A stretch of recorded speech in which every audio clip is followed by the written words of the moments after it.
And so, like, there's such a need, like I was saying earlier, for education. And why do you think it's so valuable to educate people on the cannabinoids and the science of CBD?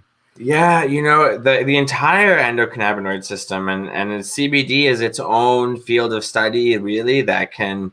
What's really fascinating about cannabis is the entourage effect, So it's like you can only talk about things in a vacuum for so long because this plant is so complex. We talked about it being 1,001 molecules because it works in this harmonic like symphony, of the cannabinoids and the terpenes, so that the limonene, for example, that causes citrus smell, will affect the pharmacology and the pharmacokinetics of the cannabinoids, their diffusion rate, how effective they are. Even pharmacologically inactive things like esters, they don't act on the cannabinoid receptors, but they increase the pharmacological activity of the cannabinoids, So it's like they all are working together. I just wrote a blog for Green Flower Media called the Endocannabinoid System for Physicians. And the way I have been describing this system for so long, just colloquially and talking to people, is I've been using like this analogy, like the Plinko analogy, If you ever watched The Price is Right with Bob Barker, back in the day, the younger generation won't know.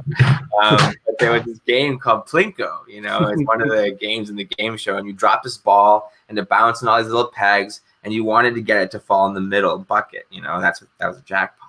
So if you want to think of that as like the way we study single molecule drugs, we can't predict exactly where it'll go, but it's easy to monitor one red ball falling in this.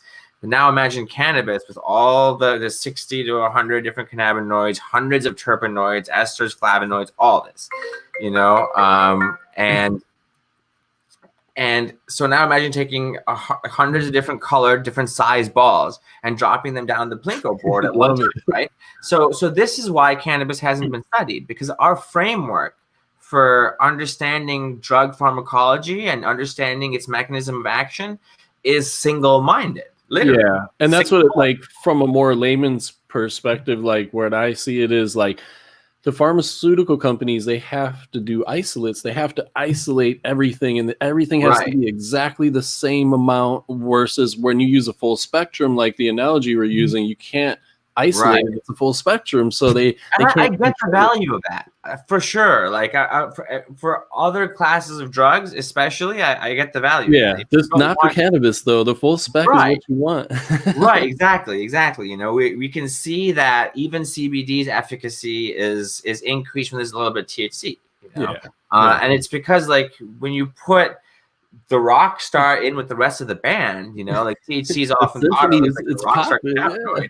Then it's like you get the whole experience. It's not just about the flavor. It's not just about the way it smells, but it's also clearly about the effect it has on that you're looking for. If you're looking for pain relief from neuropathic pain, or pain relief from or digestive relief, IBS, IBD is a really strange constellation of symptoms for people, and cannabis is really flexible and versatile that way, and so is CBD. So the value of education is this is left out of the medical curriculum.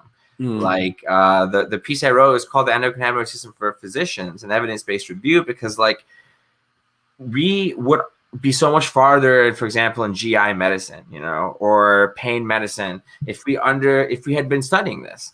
But basically the medical establishment is like, well, what would we remove to make room for one of the most diverse and important physiological control systems in our body?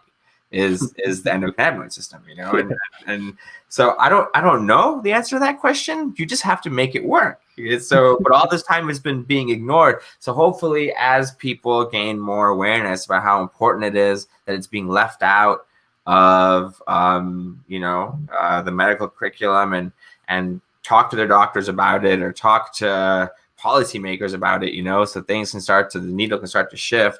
We're going to see the tide really change. We're going to have a whole generation of endocannabinoid or cannabinoid drugs that are synthetic. They're coming. We tried before. We've killed people with them.